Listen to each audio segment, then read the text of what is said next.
Sveiki! Šiandieną vykstu į Vilnių, kur bus galimybė išbandyti naująjį BMW GS Adventure motociklą, kuris ką tik tai buvo pristatytas Lietuvoje. Kol Kauno BMW atstovybė mąsto ar šiemet iš viso leisti tokią galimybę, tai Vilniuje tai padaryti nėra jokių problemų. Apart visų saugumo ir saugumo sistemų ir įvairiausių patobulinimų šitą modelį, kas labiausiai intriguoja, tai turbūt automatinė greičių dėžė. Tiksliau sakant, įprasta mechaninė greičių dėžė, kurioje BMW sumontavo tam tikrą automatizavimo sistemą, kuri padeda pavaras perjunginėti automatiškai. Ir kadangi aš pats labai rimtai mąstau apie tokio motociklo įsigijimą, nekantrauju pats tuo veikimu ir įsitikinti.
Ką? Jo. Nu ką, bandom važiuot. Gal užstumt? Ne, užstumt gal nereikės, bet kai sankabos nėra, tai taip jo.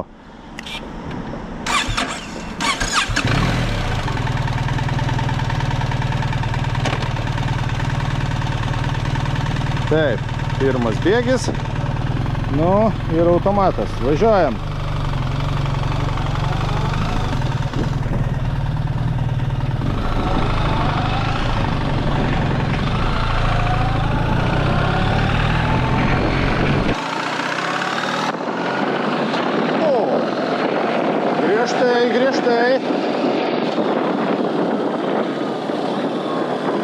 Griežtai įmetė.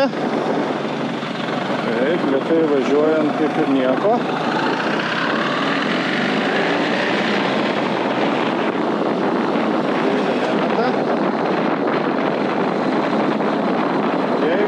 Jeigu nestipriai atsuki rankeną, jeigu rankena atsukta nestipriai, tai tada visai švelniai, nelabai jaučiasi.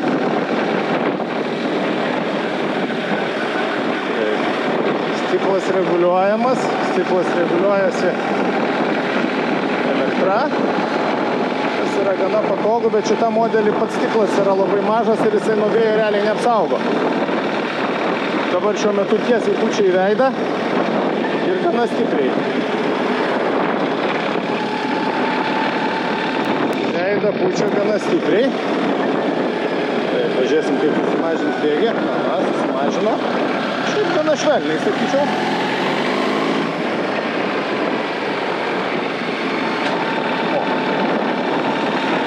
Šiaip truktelėjimo jokio nesijaučia, tik tai gal tas garsas toksai aukštelį.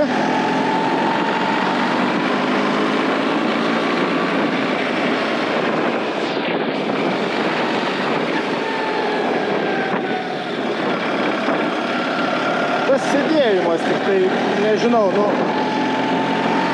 sunku labai nusakyti. Tas sėdėjimas yra kitoks negu sena modelyje. Sena modelyje jis yra, tu tarsi sėdėtum motocikle. O čia jisai daugiau toksai padaryta sportiška sėdėsena ir tarsi važiuotum ant street tipo motociklo. Toks, kaip čia įsireiškus, kaip sėdėtum ne motocikle, bet ant motociklo. Tai tas truputį keista, tas nelabai man patinka. Žemyn per bėgius numetė gana neblogai. Sakyčiau, kad nėra jausmo, kad jisai tampytųsi ar kad tu jaustum tą pavarų perjungimą ant savęs, kūnų. Bet tu girdi garsą. Tokį metalinį garsą, jisai taip šaudo. Net nešaudo, net nešūvio gal garsas toksai, nu tiesiog metalinis garsas. Bet ne taip kaip quickshifteris lyg tai permetinėtų. Šiek tiek, sakyčiau, švelniau negu quickshifteris permetinėja.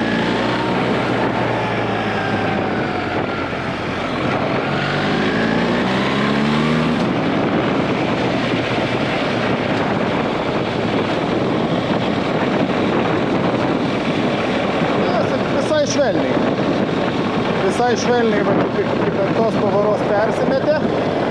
Dabar va, žemyn iš viso nepasijautė, kada permetė.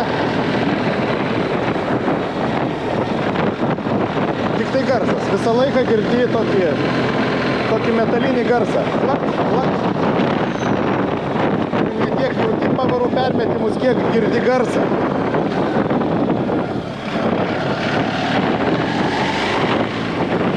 Pati dinamika, nežinau, čia dabar važiuoju ant paprasto road modo, tai nepasakyčiau, kad kažkuo labai skiriasi nuo 150.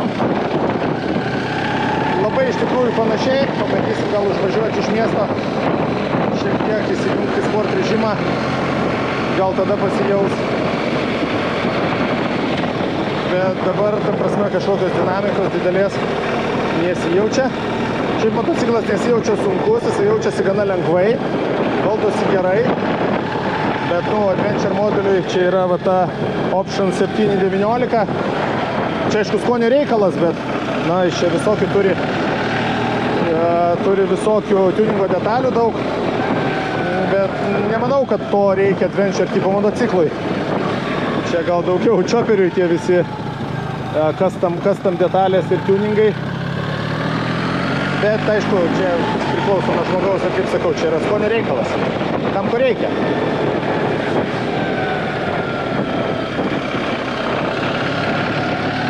Tai aš, jeigu savo įsisakinėčiau, aš tikrai neimčiau šito Option 719. Tikrai turbūt, kad užtektų normalaus triple black komplektacijos. Ir aišku, kas tikrai labai svarbu ir kas tikrai yra must, tai, tikrai labai mažas yra stiklas. Stiklas nuo vėjo praktiškai šitas neapsaugo. Jis yra ženkliai per mažas ir reiktų rinkti stiklą didesnį.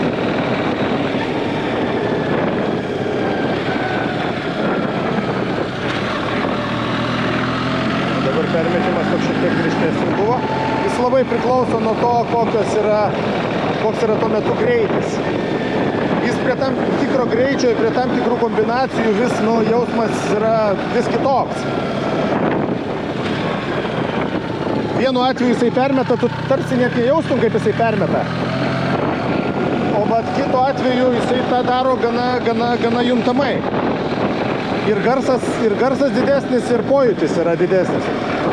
Labai priklauso, kokiu tu greičiu atvažiuoji į posūkį ir kokia tuo metu būna pavara. Bet lėtai važiuojant, dirbant stabdžiu, čia tikrai jokių problemų, gali lėtai, viskas tvarkoj, švelniai. Nors ir tos sankabos nėra, bet kiek aš čia pravažiavau, 10 minučių aš jau tos sankabos nepasigendu. Man jos jau nereikia. Ką noriu pasakyti, adaptacija prie šitos sistemos yra labai greita. Tu prie to pripranti žaibu, tau nebetrūksta tos sankabos ir tau net nesinori jos ieškoti. Tikrai galvojau, kad bus ilgesnė adaptacija.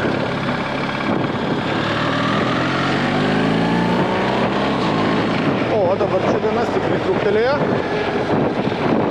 Didesnių greičių duodant daugiau akceleracijos. pojūtis būna stipresnis permetant. Dabar, va, tarkim, jeigu tu stipriai negazuoji, tai permetė visiškai nejuntamai.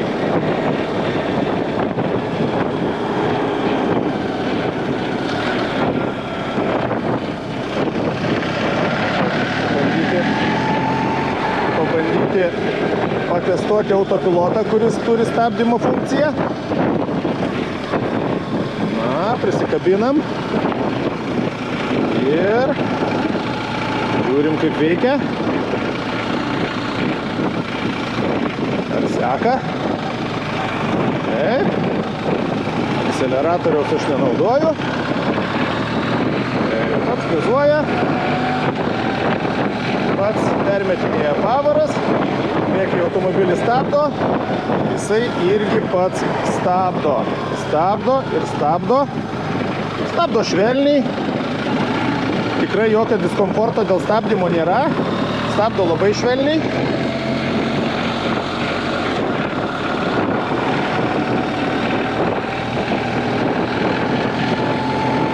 Pats akseleruoja. Na taip, kažkuria prasme galima sakyti, kad taip, automobilis. Visos sistemos, kurios yra senieji automobiliuose, tai yra adaptyvinė kruizo kontrolė ir automatinė pavarų dėžė, šiame motocikle yra. Ar galėtų būti švelnesnis veikimas? Taip, turbūt, kad taip. Na, bet pats iš savęs šitas motociklas Adventure tipo, jis yra brutalus daiktas. Gal ir gerai, kad jisai nėra švelnus kaip kačiukas. Turi tokį savotišką šarmą. Kas tikrai nepatinka, tai sėdėsena. Kol kas man jinai nelabai. Bet čia gal dėl to, kad yra... Na, dėl to, kad tas stiklas mažas. Aišku, galima šiek tiek pasirituliuoti rankeną, nežinau, kaip čia sėdinė, kuri pozicijoje aukštoji, žemoj. Vis tiek galima jį čia gana stipriai, esas yra pritaikomas. Tiesiog dėl laiko stokos aš šito neturėjau laiko pasidaryti.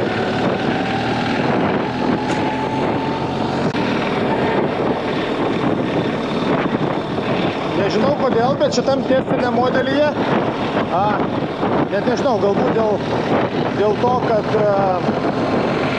variklis yra naujas, pagal mane yra tiesiog išjungtas sport modas, aš jo negaliu įjungti.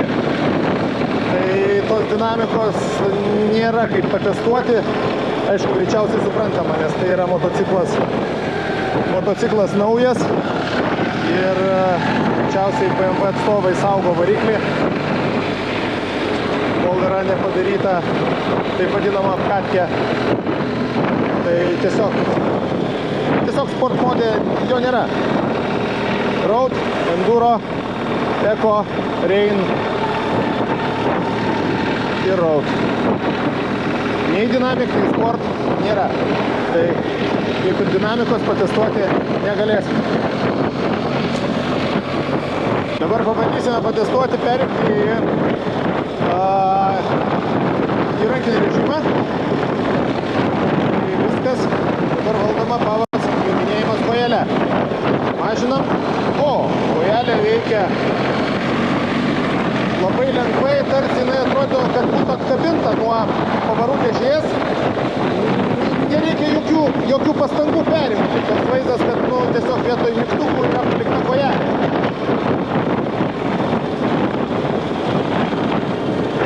Mažinam jokio pasipriešinimo, tikrai ne taip kaip mechaninėje dėžėje.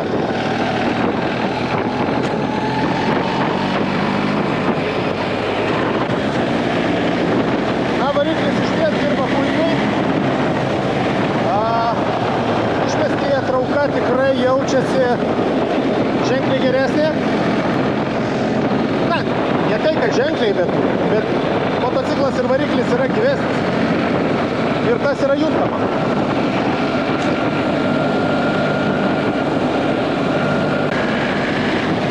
Atsuktis pats bėgio nepermeta žemyn. Tu aišku tą gali padaryti pats.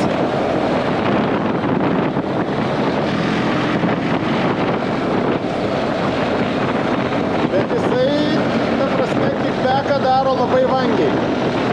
Ir jeigu reikia staigiai pagreitėti arba aplenkti, tai geriau bėgi nusimesti tiesiog kojelę, paliekant motociklą automatinį režime.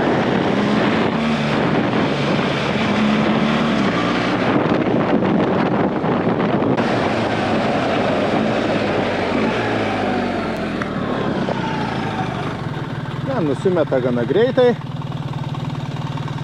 lėtai važiuojant irgi gali vietoj sankabos tiesiog dirbi gazą stabdis. Aišku, reikia priprasti, pripratimo reikalas.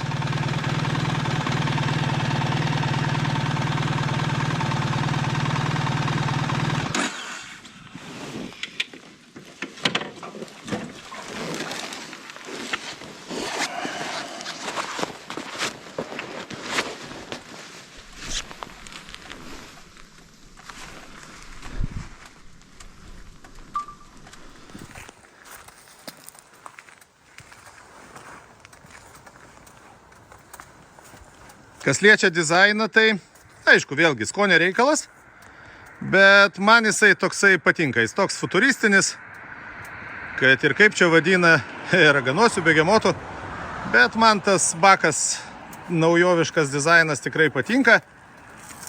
Yra čia vat ir tokios pasidėjimo vietos, prie kurių galima prisitvirtinti kažkokias papildomas kišenėlės daiktams susidėti. Na, aišku, ten priekinė lempa, tai čia jau turbūt tikrai išdiskutuotas dalykas, man jinai nepatinka. Tai geresnė buvo simetrinė, bet čia dėl įstatymų. Čia ne patys jie taip sugalvoja, tiesiog tokie įstatymai, kad motociklai privalo būti simetriški. Europos Sąjunga taip liepia, BMW tikrai būtų to patys nedarę. O visas meniu, viskas labai panašu, kaip prieš tai buvusiame modelyje, skirtumų didelių nėra.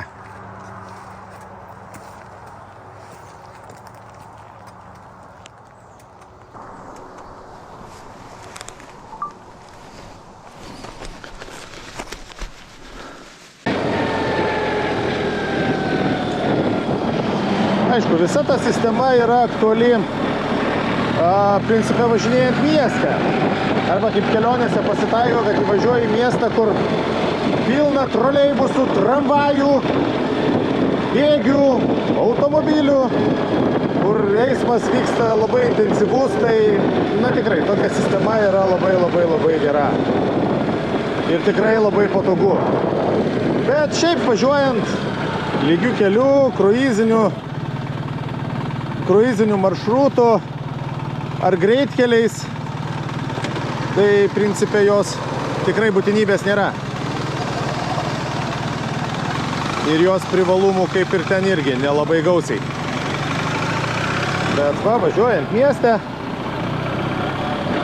ir nedirbti su sankaba ir negalvoti apie pavaras, kurie čia pavaras sustojai, tai tikrai labai patogu.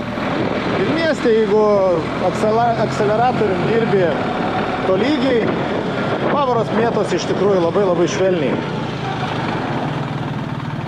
Vos juntamai.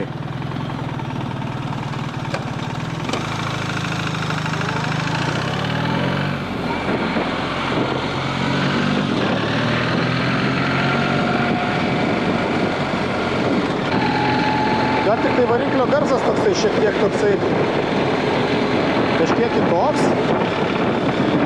Aišku, BMW visą laiką pasižymėjo tuo, kad nusiperki motociklą ir atrodo, kad pas tave variklyje smėlio pripilt ar dantračiai išlakstė, nes viskas pilda ir kalatojasi.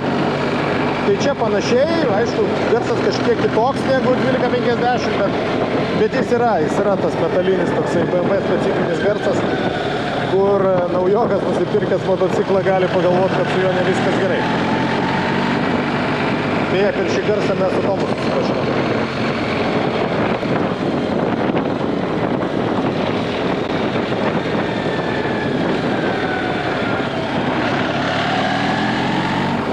Iš viso toks garselis labai įdomus, sakyčiau. Traktoriukas toks susijungia. Traktorinis garsas. motociklas jaučiasi lengvesnis. Jis iš tikrųjų, nors jisai skiriasi ne tiek ir daug svorių, bet jausmas yra tarsi važiuoja lengvesnių motociklų negu kad senesniuoju Adventure. Ne, sukam.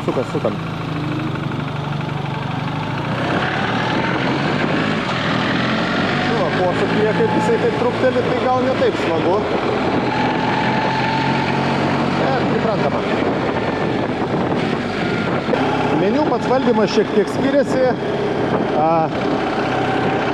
Nėra vieno iš perjungėjų, šiuo atveju vietoj to, kur galėjai senesnė modelėje tiesiog perjungti pakabos režimus. Dabar tiesiog yra stiklo valdymo mygtukai. Tai čia yra galbūt kažkaip kitaip išspręsta, bet vėlgi sakau, turime labai limituotą laiką ir meniu punktus per meniu, kas yra pasikeitę, kas yra kitaip. Per patį valdymą galbūt pakalbėsime kitame video, kai turėsime šitą motociklą ilgesniam laikui. Ir galbūt Kauno atstovybė jį turės pas save ir galėsime paimti ilgesniam laikui.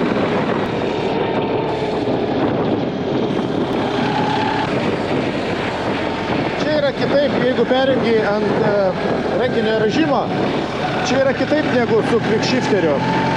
Čia tu gali nebūtinai pavaras junginėti aukštyn žemyn, kaip gazas, akceleratorius yra atsuktas arba leisti žemyn, kaip akceleratorius yra nusuktas. Čia tu gali, principė, bet kada mėtyti, nes toks vaizdas, kad, sakau, čia yra daugiau kaip elektroninis toksai jungiklis, negu kad mechaninis perjungimas. Čia, galima, gazas nuleistas, tu gali į viršų ir viskas čia mėtosi. Ir net į apačią, netgi ant manual į apačią jisai perjungia pats. Jis pats permeta, tiesiog stojant tau nereikia mažinti. Va, jisai pirmą persimetė pats. Jisai tik tai manual režimu jų neperjungs į viršų, bet susižeminti jisai sužemina, kas irgi yra patogu. Netgi manual režimu, važiuojant rankiniu režimu, arba kojiniu, tai pavaras jisai susižemina pats, tau praktiškai jų žeminti nereikia. Čia irgi ganėtinai patogu. Perjungti manual ir automatinį režimą gali bet kada. Tai yra šito mygtuko paspaudimu.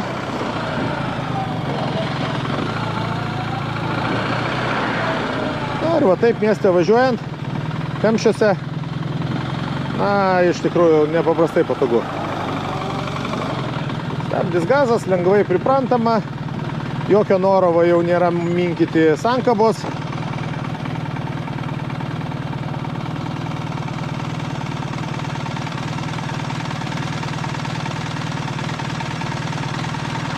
Aš tik tai dar kol kas nesuprantu, ar šitame modelyje yra įdiegta sustojus automatinio sužemėjimo funkcija. Nes pėdom tikrai aš siekiu žemę, pilna pėda. Jisai teoriškai važiuojant turėtų pakilti, nes va matom, čia yra greičiausiai rodoma, kad yra automatinė sužemėjimo funkcija, auto prižemėjimas. Jisai nusileidžia tikrai labai patogiai. Tikrai pilna pėda pastatyta ant žemės. Važiuojant, ar jisai pakyla, aš tiesiog nepastebėjau. Gal ir taip, bet jeigu tai ir vyksta, tai yra visiškai nejuntama. Tu to tiesiog nejauti.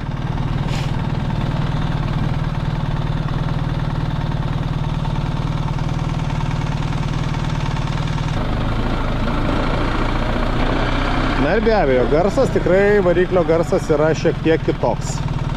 Aš sakyčiau, jisai galbūt netgi labiau triukšmingesnis. Sakyčiau, kad daugiau tų įvairių pašalinių garsų. Kažkas traška, braška, bilda.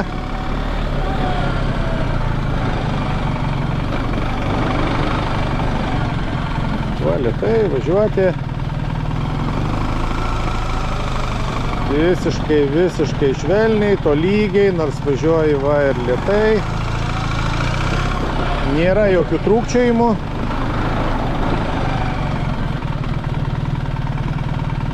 Tikrai labai lėtai gali važiuoti.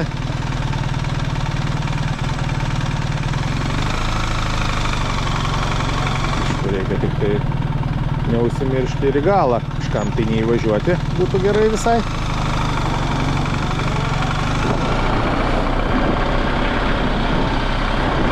Turėjome tikrai palyginus nedaug laiko. Reikia motociklą jau perduoti sekančiam testuotojui, kurių yra visa eilė ir vienas po kito praktiškai. Na ir reziumė pateiksim netrukus.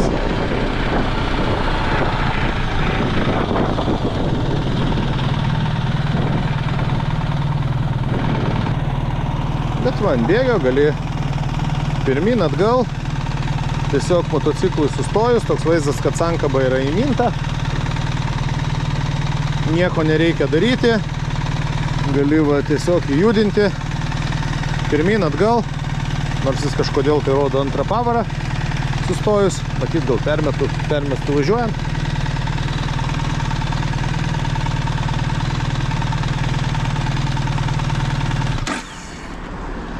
Taip, ir jis išjungus automatiškai persijungia į parking. Tai va, dabar jisai tarsi paliekamas ant bėgio. Na ir aišku, šiek tiek neįprastoj vietoj yra paprastai įsijungdavo čia, dabar čia. Labas! Testuojam?